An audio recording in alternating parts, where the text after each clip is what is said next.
জায়গাটার নাম নাকি? হ্যাঁ, মুকামদুয়ার, জালালপুর মুকামদুয়ার, জালালপুর মুকামদুয়ার। শাহজালাল সাহেবের আশা এখানে গাড়ছিল, এখানে গাইরা রাইখা ওই সিলেট ফাড়ি দিছিল আর কি।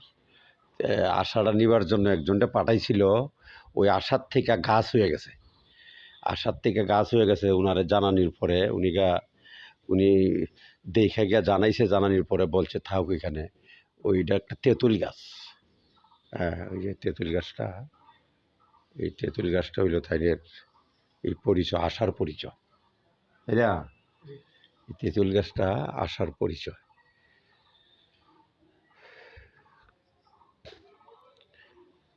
আশারা যে জায়গা গাড়ছিল এখানে খান রোজা শরীফ করছে ওনার।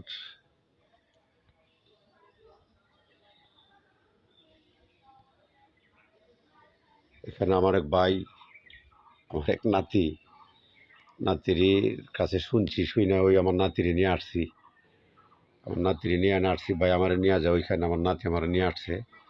আল্লাহর রহমতে আমাদের জন্য আপনারা দোয়া করবেন। আর ওই জায়গাটুক দেখে যাবেন, খুব সেই রকম সুন্দর ফ্রেশ ভালো একটা জায়গা। তাই না, যেখানে নামাজ পড়তেন যে জায়গার মধ্যে, ওই জায়গাটাও আপনার এখানে আছে। ওই যে গেটের বাহিরে আমি যাইতেছি, ওই গেটটার সামনে যে জায়গায় নামাজ পড়তেন, ওই জায়গায় নামাজ পড়ছি। জি তাই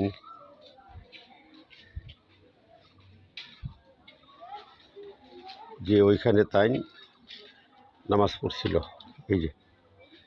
এই যে নামাজের রাস্তা না, আবাজতে রাখছে, এই যে এখানে নামাজ পড়ছিল, জি সেজদা দিছিল।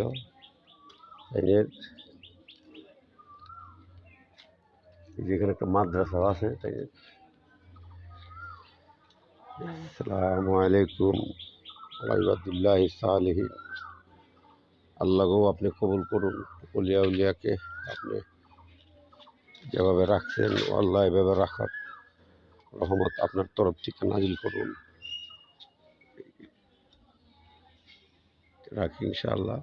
আসসালামু আলাইকুম।